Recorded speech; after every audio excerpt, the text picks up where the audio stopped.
Hello everyone. अभी तक हम लोगों ने 2 यूनिट देख लिया है, unit first and unit second. आज हम लोग थर्ड यूनिट देखेंगे जिसमें फर्स्ट टॉपिक है प्रोपोजिशन। थर्ड यूनिट का नाम है theory of logic. Theory of logic में सबसे पहले हमें ये पता होना चाहिए प्रोपोजिशन क्या होता है। तो प्रोपोजिशन जैसे लाइक अ स्टेटमेंट मतलब जैसे आप लोगों ने सेंटेंस पढ़े होंगे इंग्लिश में, तो सेंटेंस जो होता है उसी को यहाँ पे प्रोपोजिशन बोला जाता है। प्रोपोजिशन में जैसे फॉर एग्जांपल मैंने यहाँ पे लिया है the sun rises in the east, मतलब सूर्य पूर्व में उगता है। तो ये जो है ये एक स्टेटमेंट है, इसको हम यहाँ पे प्रोपोजिशन बोलेंगे। बट यहाँ पे एक चीज़ और है कि प्रोपोजिशन में ज़रूरी नहीं है कि वो चीज़ें रियल में ट्रुथ हो जो यहाँ पे स्टेटमेंट गिवन है, हमें उस स्टेटमेंट को ट्रू लेकर चलना है। जैसे काउज कैन फ्लाई, क्या काऊ उड़ सकती हैं? लेकिन नहीं उड़ती हैं, लेकिन अगर यहाँ पे गिवन हो तो इसको हमें ट्रुथ मानना है, इस चीज़ को हमें ट्रुथ स्टेटमेंट लेके चलना है कि ये एक प्रोपोजिशन है। ये रियल में होता नहीं है बट इसको हमें यहाँ पे एक प्रोपोजिशन लेकर चलना है। और क्वेश्चंस, कमांड्स एंड एक्सप्लेनेशन कभी भी प्रोपोजिशन नहीं होते हैं। इसका क्या मतलब है?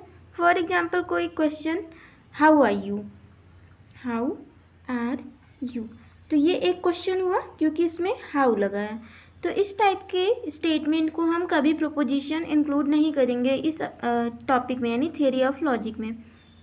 कोई कमांड हो गया, like command go there, come here, तो ये कमांड टाइप के जो स्टेटमेंट होंगे इनको भी हम प्रोपोजिशन की तरह नहीं ट्रीट करेंगे।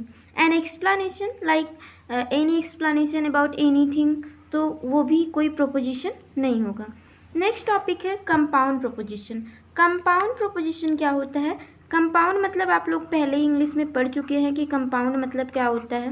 मोर देन या कलेक्शन ऑफ 2 और मोर देन 2 स्टेटमेंट, यानी कि अगर यहाँ पे एक स्टेटमेंट है, जैसे यहाँ पे हम लोग लिए हैं the sun rises in the east, तो ये एक स्टेटमेंट है।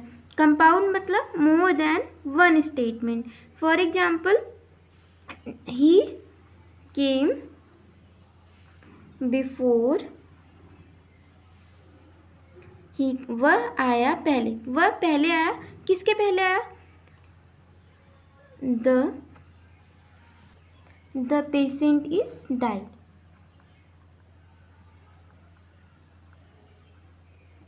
इस टाइप के स्टेटमेंट, यानी कि यहाँ पे एक स्टेटमेंट ये एंड सेकेंड स्टेटमेंट ये, तो इस टाइप के स्टेटमेंट को हम बोलते हैं कंपाउंड स्टेटमेंट।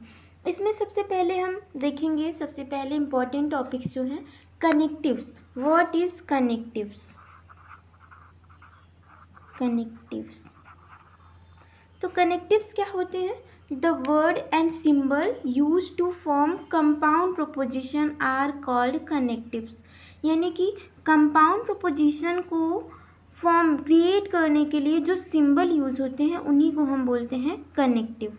जैसे P एंड Q, इसको हम बोलते हैं P एंड Q, तो P और Q को ये कनेक्ट कर रहा है ना, यानी कि एंड, और ये एंड जो है ये भी कनेक्टिव है, और भी कनेक्टिव है, इफ देन कनेक्टिव। ये सारे जो वर्ड हम यूज़ कर रहे हैं इसको हम कनेक्टिव बोलते हैं। तो सबसे पहला जो कनेक्टिव है उसको हम बोलते हैं कंजंक्शन। तो कंजंक्शन क्या होता है? Conjunction, what is conjunction?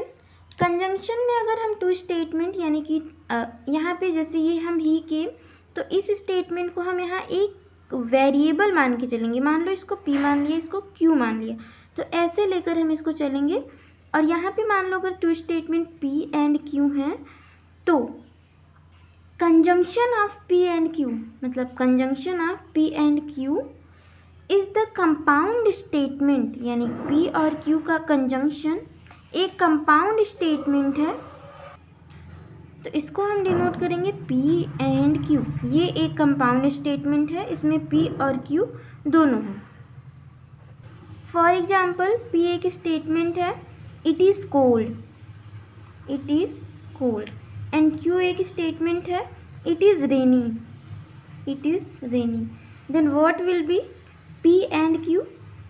It will be it is cold, it is cold and rainy। तो यहाँ पे एक कंजक्शन हुआ एंड, जिसको हम ऐसे डिनोट करते हैं, मतलब इस पूरे सेंटेंस को हम इस फॉर्म में लिख सकते हैं। ऐसे ही डिसजंक्शन होता है, डिसजंक्शन, इसमें अगर यही सेम स्टेटमेंट पी और क्यू है तो इसको हम डिनोट करते हैं पी और क्यू से, इसको हम और पढ़ते हैं। पी और क्यू में इट इज़ कोल्ड और रेनी, तो ये हो गया डिसजंक्शन। अब हम नेक्स्ट वीडियो में देखेंगे कि कंजंक्शन और डिसजंक्शन के लिए ट्रुथ टेबल, या तो यहीं पे हम देख सकते हैं कंजंक्शन के लिए ट्रुथ टेबल। तो जैसे आप लोग पी और क्यू दो वेरिएबल हैं, P and Q and P और क्यू, ये है कंजंक्शन, ये है डिसजंक्शन।